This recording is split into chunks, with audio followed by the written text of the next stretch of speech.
What you're about to hear is the chilling true story of a 15-year-old who fooled everyone until he didn't. This is the story of Nick Browning, and I guarantee that by the end, you'll question everything you think you know about the boy next door. February 2nd, 2008. 4 teenage boys walk into what they think is their friend's house after a day at the mall. But what they discover will haunt them forever. And one of them already knew exactly what they'd find. The Browning family had everything. John Browning was a well-respected attorney in the affluent Baltimore suburb of Cockeysville, Maryland. His wife, Tamara, managed properties and was a stay-at-home mom. Their 3 boys, 15-year-old Nick, 13-year-old Gregory, and 11-year-old Benjamin, lived in a beautiful home that neighbors envied. Nick was the golden child. Honor roll student, almost an Eagle Scout, took AP classes, played on the golf team.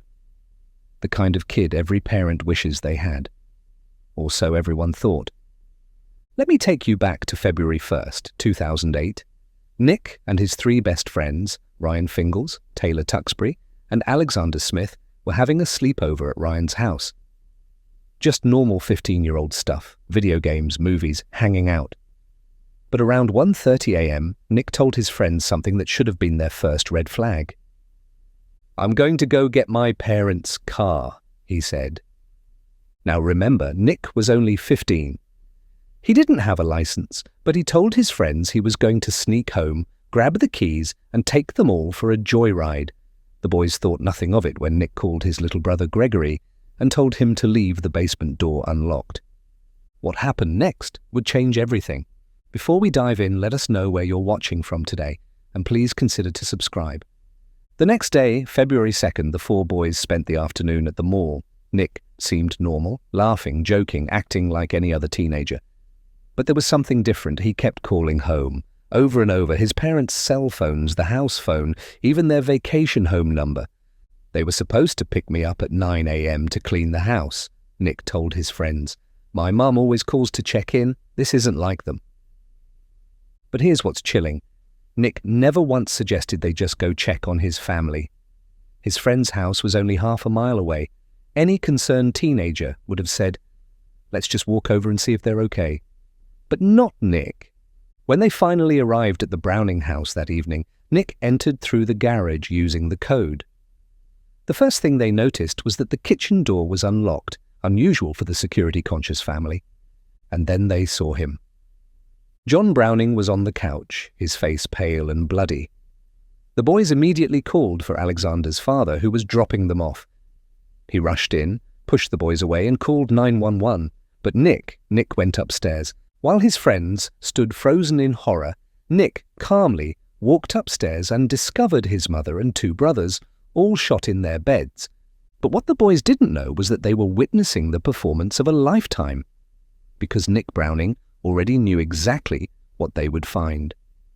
He knew because he had put them there himself just hours before. Within hours, all 4 boys were at the police station. What happened next reveals something that will make your blood run cold, because while 3 terrified teenagers told the truth, one master manipulator spun a web of lies, so complex it nearly worked. Detective Dave started with Ryan Fingles, the host of the sleepover. Ryan was nervous, fidgety, but clearly truthful.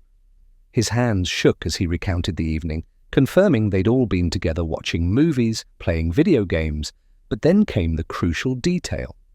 "Nick left around 12:30 a.m. to get the car," Ryan said, his voice trembling.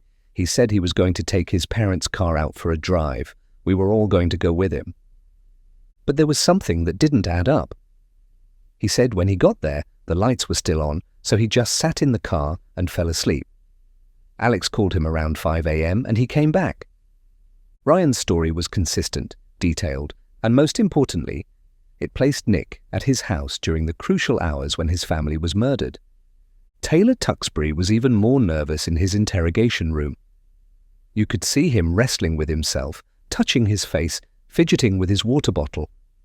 He knew something wasn't right, but didn't want to believe his friend could be capable of something so horrific. When pressed about Nick leaving that night, Taylor revealed something that would prove crucial. "He told me he was going to go out." He said he might take the car. He called his little brother and told him to keep the back door unlocked. That phone call to Gregory, instructing him to leave the basement door open, would become one of the most damning pieces of evidence against Nick. Because who tells their little brother to leave a door unlocked unless they're planning to use it? Alexander Smith initially tried to protect his friend. When asked if Nick had been with them all night, Alex lied. Yes, he was there the whole time in the living room with me. But detectives already knew this wasn't true. When confronted with the contradicting statements from his other friends, Alex's loyalty crumbled. Okay, he left. He said he was going to get the car keys, but he said he couldn't get them and he fell asleep in the car. Then Alex revealed something that made the detective's blood run cold. But today at the mall, he pulled the car keys out of his jacket pocket. He said they were just in there. He didn't even know they were there. The car keys Nick claimed he couldn't find were in his pocket the entire time. But Nick was different, completely, unnaturally different. When Detective Dave entered Nick's interrogation room, he found something that should have been the first red flag. While his three friends were crying, shaking, traumatized by what they'd witnessed, Nick was calm, eerily, unnaturally calm. Sorry it takes so long, the detective apologized for the wait. Nick just smiled politely. No problem. He was articulate, mature beyond his years, answering questions with the confidence of someone who had absolutely nothing to hide. When the detective read him his Miranda rights, Nick listened carefully and signed the waiver without hesitation. Can we talk a little bit? The detective asked. Sure, Nick replied casually, as if they were discussing weekend plans rather than the brutal murder of his entire family. What happened next should have sent chills down everyone's spine. Nick began telling his story with the same tone you'd use to describe what you had for breakfast. No emotion. No grief. No shock. I came home from school around 2:45, then went over to Ryan's house for a sleepover, he began. We played some Xbox, watched movies. Around 1:30, I decided to go back home to get the car keys so we could all go for a drive. His story was detailed, consistent, and delivered without a single tear. Here's what made seasoned detectives start to suspect something was very wrong: Nick's complete lack of emotional response. While being questioned about finding his family murdered, he showed less emotion than most people do when discussing a parking ticket. But it gets worse. After hours of questioning, when the detective left him alone in the room, Nick did something that defied all human nature. He put his feet up on the chair, leaned back, and fell asleep. Let me repeat that. Nick fell asleep in the police station. Hours after supposedly discovering his entire family brutally murdered, this 15-year-old took a nap. When the detective returned, he brought Nick a hamburger and fries. Nick thanked him politely and ate every bite. His appetite was completely unaffected by the traumatic discovery of his family's bodies. "How are you holding up?" the detective asked. "I'm okay," Nick replied between bites, as if this was the most normal conversation in the world. Meanwhile, in other rooms, his three friends were barely able to speak through their tears, traumatized by what they'd witnessed. But Nick was making small talk with detectives and asking for a Coke to go with his meal. As the interrogation continued, small inconsistencies began to emerge in Nick's story. The detective asked about his relationship with his parents. "We get along great," Nick said with a smile. "They give me everything I want. I love my family." But when asked about any recent problems, Nick reluctantly admitted to getting in trouble for drinking. "There was a ski trip about a month ago. I stupidly brought some alcohol and they found it in my bag." The detective pressed further. "Your friends mentioned your dad was pretty hard on you." Nick's demeanor shifted slightly. "Yeah, he can be strict, but they're not that harsh. I wasn't even grounded for the alcohol thing." But his friends had painted a different picture. They described a father who was extremely controlling, who Nick had nicknamed Hitler because of how strict he was. They talked about emotional abuse, about Nick feeling degraded and humiliated by his father's treatment. As the hours wore on, more evidence began to surface. The detective had been gathering information from the crime scene, and what they found didn't support Nick's burglary theory. "The house wasn't really burglarized, was it, Nick?" the detective finally asked.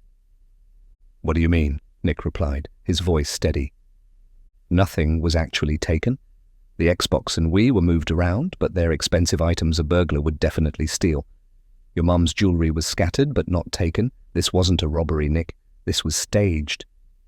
For the first time, Nick's composure showed the slightest crack, but he recovered quickly. "I don't know why someone would do that," he said. "Maybe they got scared and ran." But the detective had one more piece of evidence that was about to blow Nick's carefully constructed story apart. Evidence that would prove beyond any doubt that Nick Browning was not the grieving son he pretended to be. He was a cold-blooded killer who had just executed his entire family. What happened next would expose Nick Browning's carefully crafted lies and reveal the true monster hiding behind the honor roll student facade. Because when you're dealing with a calculating killer, eventually the evidence speaks louder than words. Detective Dave leaned forward in his chair, his tone shifting from friendly to confrontational for the first time in hours. "You know where we found the keys to the gun lockers, Nick?" Nick shrugged casually. Earlier, he'd claimed he had no idea where his father kept the keys to the gun safe that held the family's pistols and rifles. "Under your mattress, right side of your bed."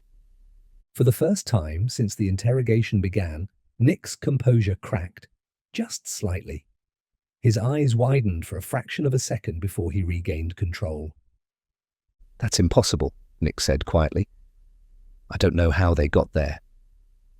But the detective wasn't finished. "The only gun missing from that safe is a 9mm pistol. Your father's Smith & Wesson. You know, the one he kept on his workbench for cleaning." Nick's face went pale. "I don't know anything about that." "Nobody broke into your house last night, Nick. You did this." The detective laid out the case piece by piece, and with each revelation, Nick's story crumbled further. "You called your little brother Gregory and told him to leave the basement door unlocked. Why would you do that if you were just going to sit in the car?" Nick's answer was weak. "I thought I might go inside to get the keys." "But you had the car keys in your jacket pocket the whole time. Your friend Alex told us you pulled them out at the mall today, so why did you need Gregory to unlock the door?" The detective continued his methodical destruction of Nick's alibi. "You claim you sat in the car for hours because the lights were on, and you didn't want to disturb your parents. But Nick, all the lights in the house were off when you went there. We checked with the electric company. There was no unusual power usage that night." Nick's response was barely a whisper. "Maybe I was wrong about the lights." "You were wrong about a lot of things, weren't you? You told us you fell asleep in the car from 1:30 to 5 a.m. But it was 30 degrees outside that night. You would have frozen. You weren't sleeping in any car." As the evidence mounted, Detective Dave's partner joined the interrogation. The friendly, casual atmosphere evaporated completely. "4 people have been murdered tonight, Nick. They're dead. You cannot lie to me." Nick's mature facade was beginning to crack. For the first time, he looked like the scared 15-year-old he actually was. "I'm looking in the eyes of a stone-cold killer," the detective continued. "There's no remorse. You haven't shed one tear for your family. You were totally unemotional about this. You walk into a house where your whole family is murdered and you're asking for hamburgers." The detective held up what appeared to be a family photo. "Look at this. These were happier times. Your family. We need to know what happened here." But Nick just stared at the photo with the same blank expression he'd maintained throughout the entire interrogation. "Nobody broke into this house," the detective said firmly. "You went into that house, you called, and had your brother leave the door open. There's no other explanation." As the interrogation intensified, details about Nick's home life began to surface.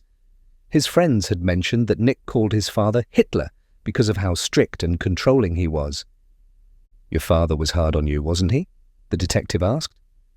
Nick's response revealed the first crack in his emotional armor.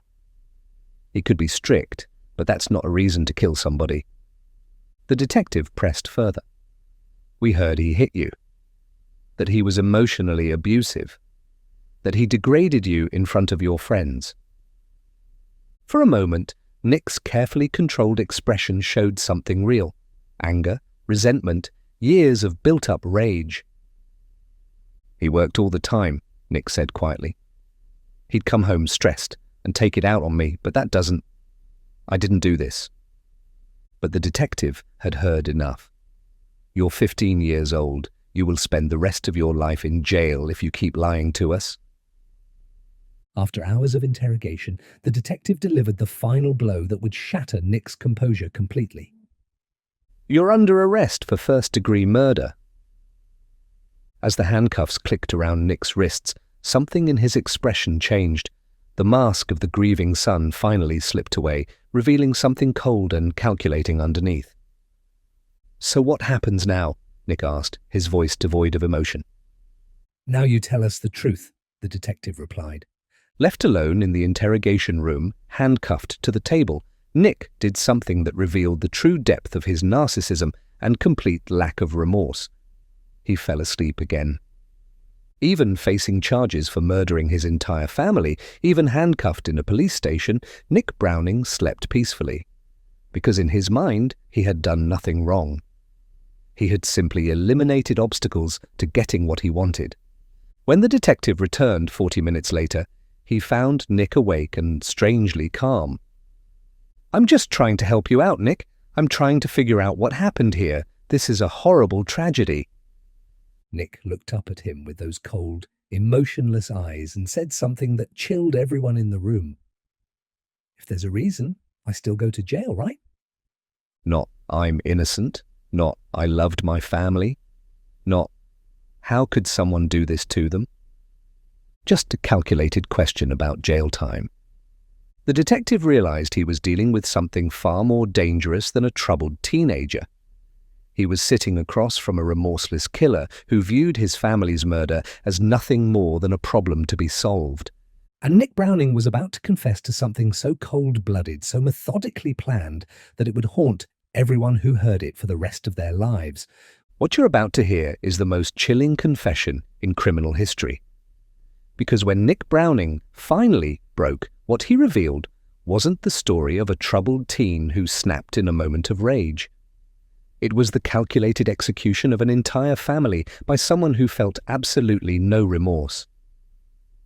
I can tell you care, the detective said softly, leaning closer to Nick. I can tell you feel what you did. For the first time in hours of interrogation, Nick's emotionless facade began to crack. His hands went to his face, and he started to nod, slowly. This is the first genuine emotion I've seen all night, the detective observed. What happened, Nick? What happened? Nick covered his face with his hands, but when he spoke, his voice was steady, matter-of-fact, as if he were describing what he had for breakfast. It was my father, he began quietly. Nick's confession began with a story about a Boy Scout leadership weekend that had happened months earlier. He was close to earning his Eagle Scout badge, the highest rank in scouting, but he didn't want to attend the required leadership camp. I'm almost Eagle, Nick explained. I'm almost done, right? Life Scout? And then there's this leadership weekend camp-out thing. I didn't want to go, you know. My attitude wasn't great on the trip. His father, John Browning, had been furious about Nick's poor attitude during the scouting event. He got pissed, and coming home, he hit me, Nick said, still covering his face. But it wasn't just physical abuse. According to Nick, his father had been emotionally destroying him for years. It was mental, Nick continued. He would call me things like, he got me a few times, and that wasn't even, it was the constant degrading. He would embarrass me in front of my friends. He called me a failure. The detective listened as Nick painted a picture of years of accumulated resentment and rage toward his father. The little things just seemed to always revert back to that one scouting incident, Nick said. And then the alcohol thing happened. and he called me names before I got the car." Nick's voice remained eerily calm as he described the events of February 1st, 2008. "I went back to get the car and I saw him sitting on the couch. The TV was on and I knew the gun was out on the workbench."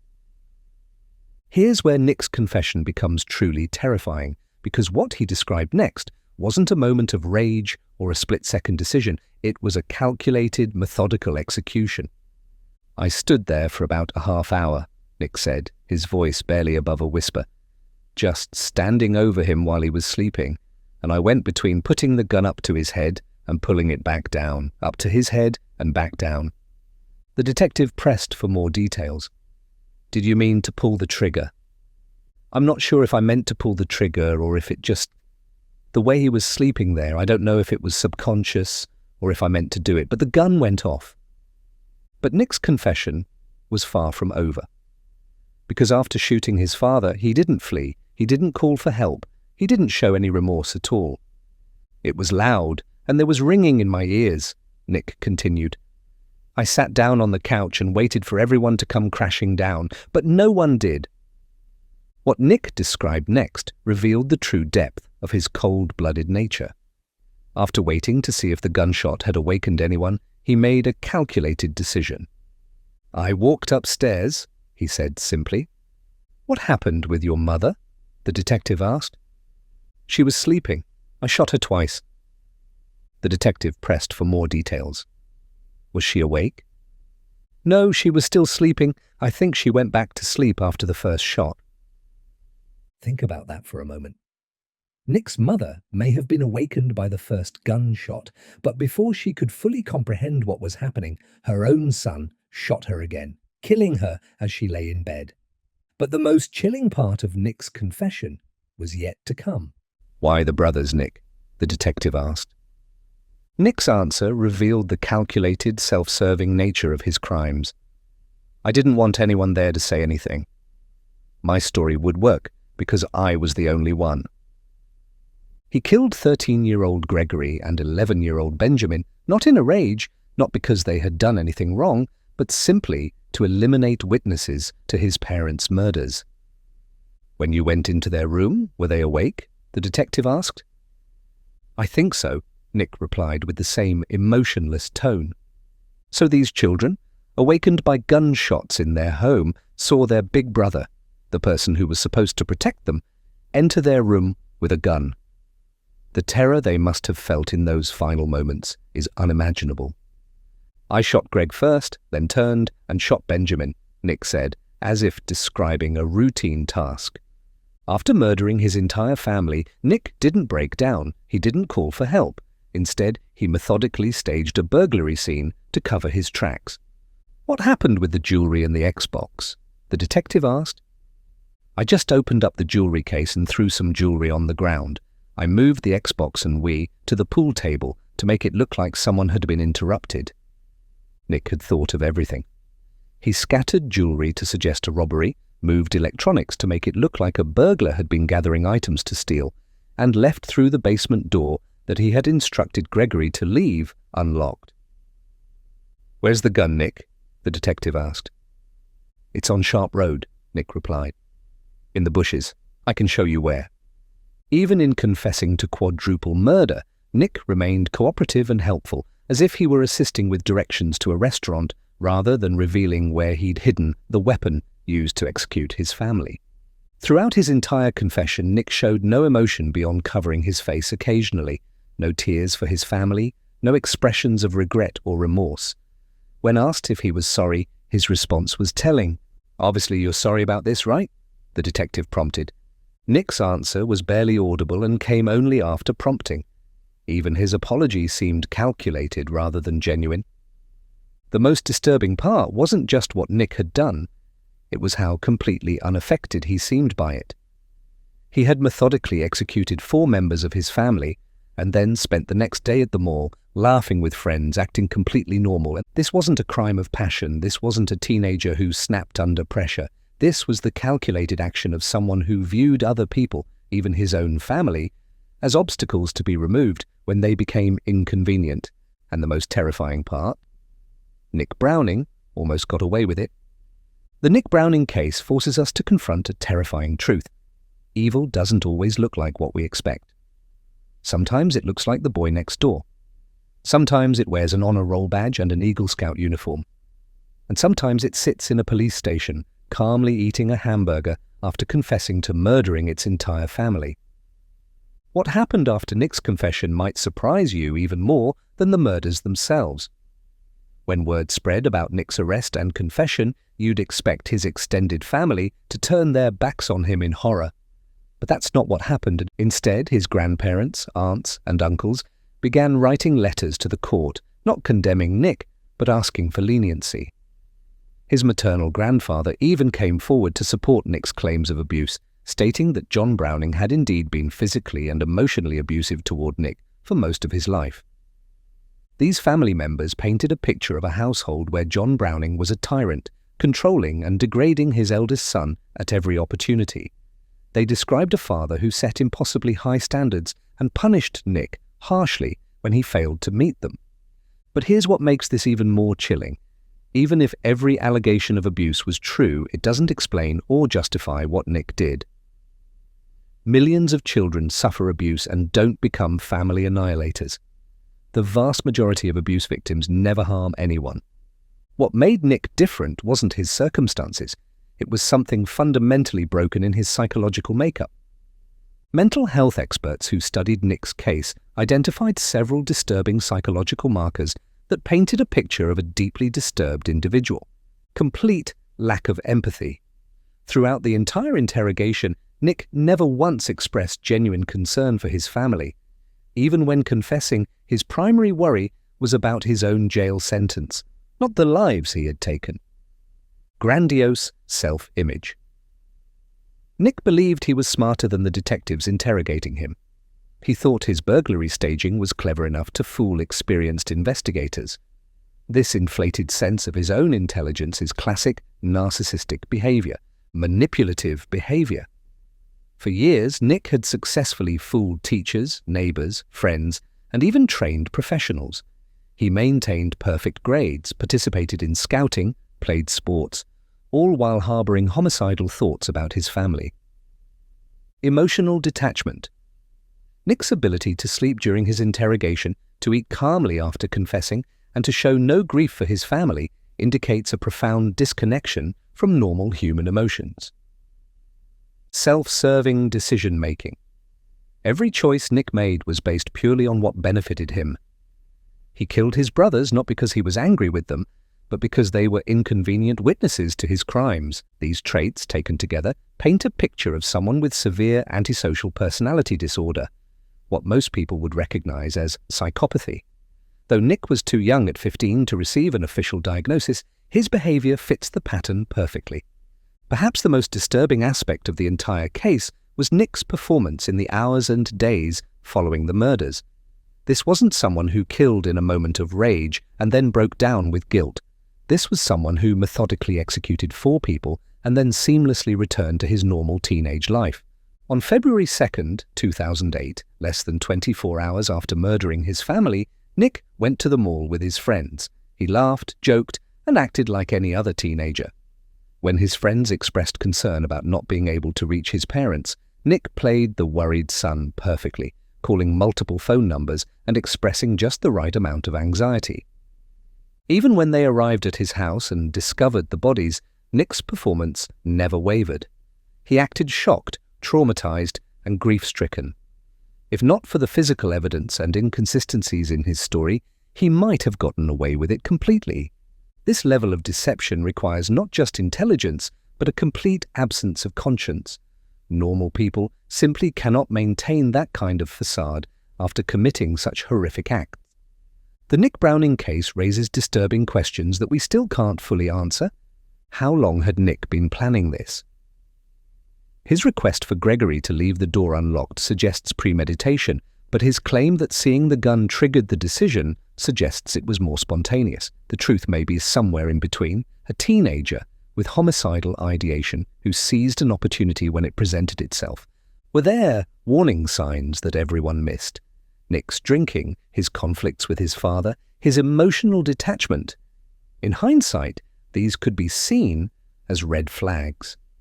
But millions of teenagers struggle with similar issues without becoming killers. Most chillingly, how many other Nick Brownings are out there? How many seemingly normal teenagers are hiding the same emotional emptiness, the same capacity for violence, behind masks of normalcy? In January 2009, Nick Browning pleaded guilty to 4 counts of first-degree murder. He was sentenced to 4 life terms in prison, with 2 of those terms to be served consecutively. This means Nick will become eligible for parole in 2031, after serving 23 years. But here's the reality about parole in Maryland. It almost never happens for life sentences. The last time a governor approved parole for someone serving life was in 1994. Nick Browning will most likely die in prison, and perhaps that's exactly where he belongs. Today, Nick Browning sits in a Maryland prison cell, probably much like any other inmate. He's likely polite to the guards, follows the rules, maybe even tutors other inmates or works in the prison library. Because that's what people like Nick do. They adapt, they blend in, they present whatever face they need to present to survive. But behind that mask is the same calculating mind that stood over his sleeping father for 30 minutes, deciding whether to pull the trigger. The same cold intelligence that walked upstairs and methodically executed his mother and brothers. The same complete absence of conscience that allowed him to go to the mall the next day and act like nothing had happened. The Nick Browning case forces us to confront a truth that most people don't want to acknowledge. Evil exists, and it doesn't always announce itself with warning signs and red flags.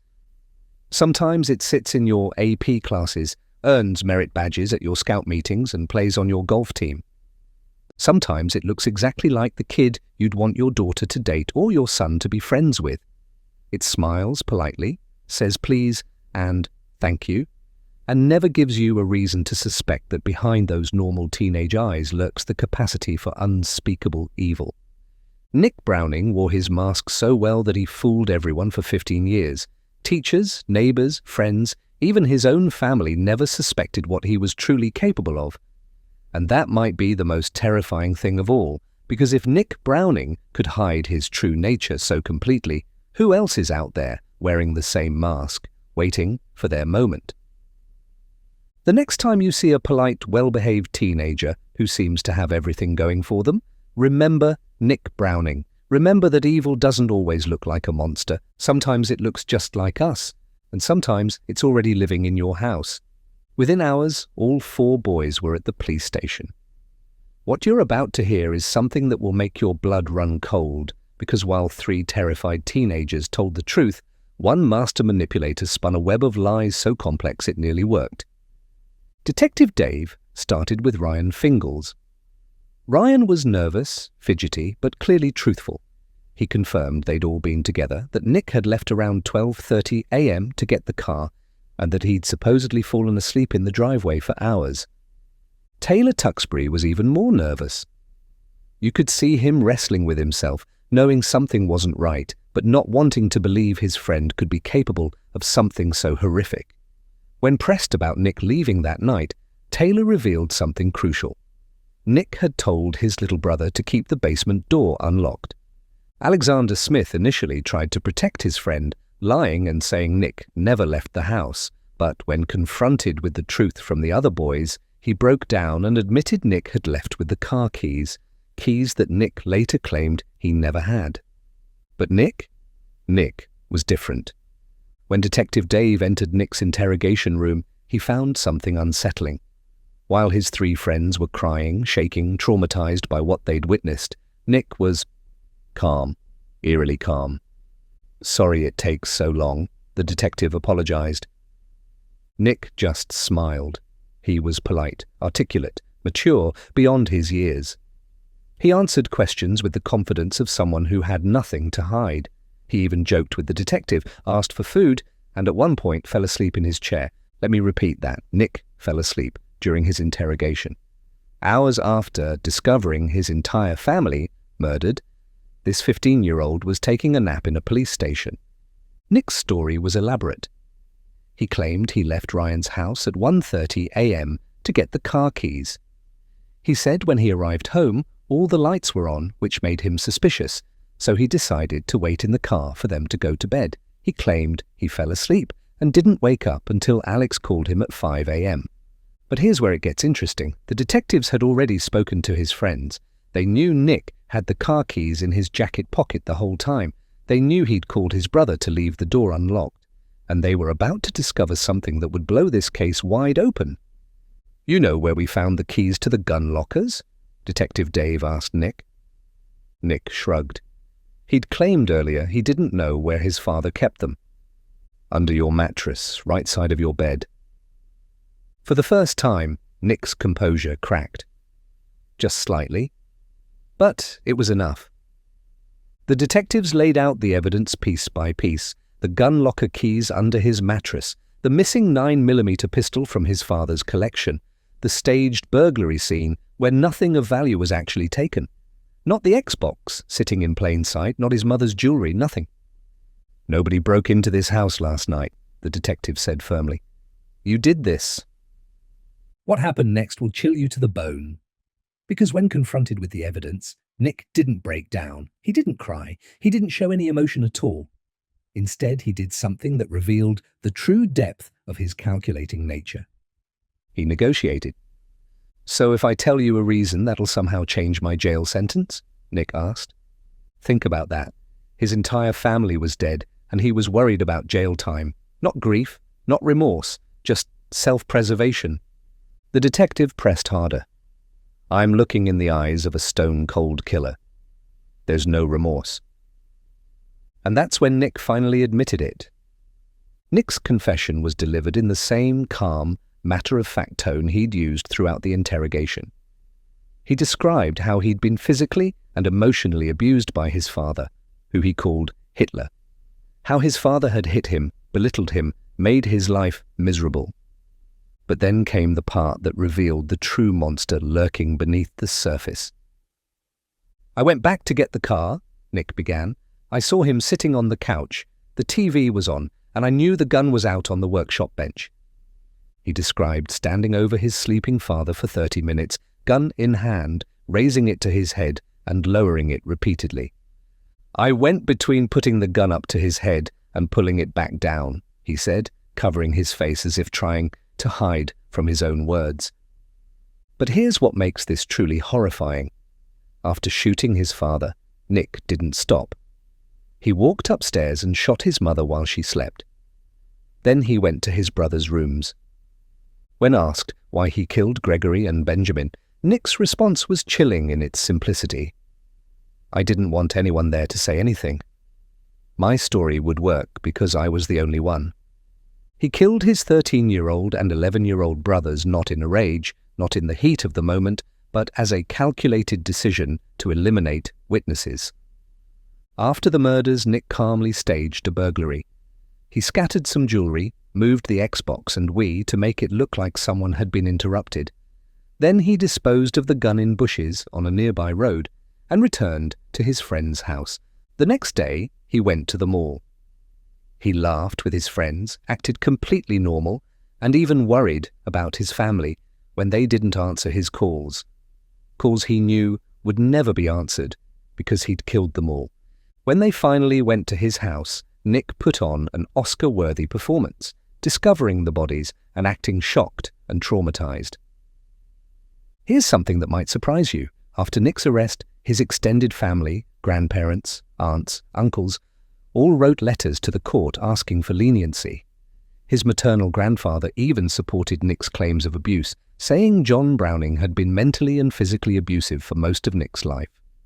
Whether these abuse claims were true or fabricated, we may never know.